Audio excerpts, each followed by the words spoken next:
even spoke, not because we couldn't stand each other, but because I was always too busy working or taking care of my kids. How lame excuse. A thing that I deeply regretted later on in life. My grandfather passed on a few years ago, and with him a magnificent amount of survival knowledge. I don't know about you, if you're in a similar situation, but think about your grandfather and how many things he did or knew, things that will forever vanish into the dark abyss of ignorance. Because I deeply believed in lesson number 3, that I was the only one who could change something. My goal for the last couple of years changed from not just learning, but saving our forefathers' ways. This is one of the most important things that I've done in my life.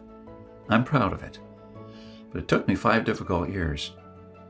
First, there is no person that knows all of our forefathers' forgotten secrets. Let's just say that there are still a handful of people that still practice a lost skill, transmitted from generation to generation, even today. But not all the skills, of course. I had to get in touch with a lot of people. Second, where do you find these guys? There are no mainstream survival experts. They don't have a website or a TV show. Some of them even live in remote areas without internet or TV cable, earning a living like the pioneers did. Third, I wanted to do something unprecedented. You know articles like 11 skills your great-grandparents had that you don't, and then they start listing the skills: hunting and fishing, foraging, and butchering, and stuff like that. This kind of information never helped anybody. I needed something solid, exact, and to the point.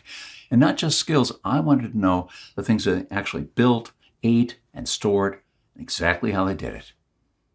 And fourth, I'm not sitting on a gold mine. As much as I enjoyed traveling and learning these skills, I still needed to go to work. But what I didn't realize when I started my journey is that you can't just save these skills by writing them down.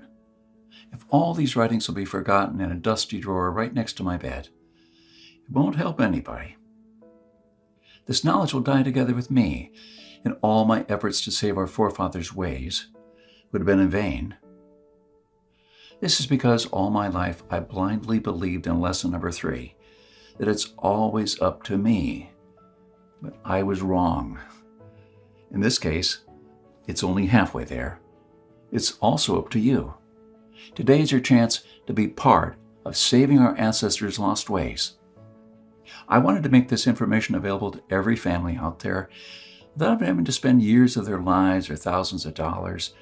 So I came up with this great idea to edit all my manuscripts, to turn all this lost knowledge into one of the greatest books of this century.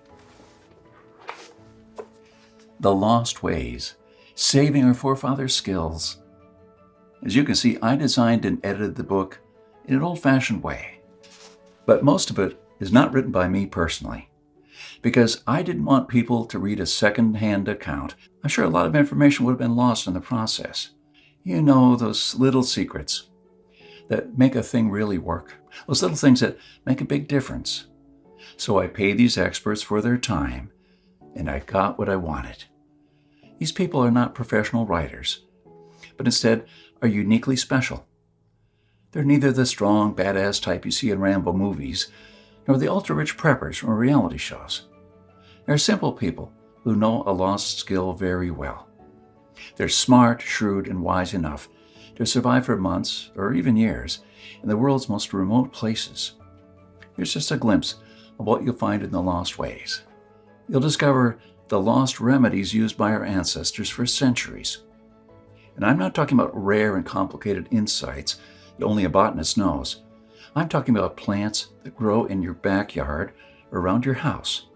Very common weeds. For example, I'm sure you've already seen this plant. This is wild lettuce, also known as opium lettuce, for a good reason. It has side effects similar to morphine, but milder, being by far the strongest natural painkiller that grows in your backyard. This milky substance inside this plant doesn't contain any opiates, but it's acting directly on the central nervous system, or CNS, to lessen the feeling of pain. Many people have used it as a replacement for addictive prescription pain medicine. Wild lettuce is unscheduled by the FDA, meaning it is legal to forage, to grow, and own without prescription or license, just like the Native Americans used it to heal their pain. In the Lost Ways, you'll find lots of these common, invaluable weeds with pictures, how to identify them, how to prepare them, and how to use them.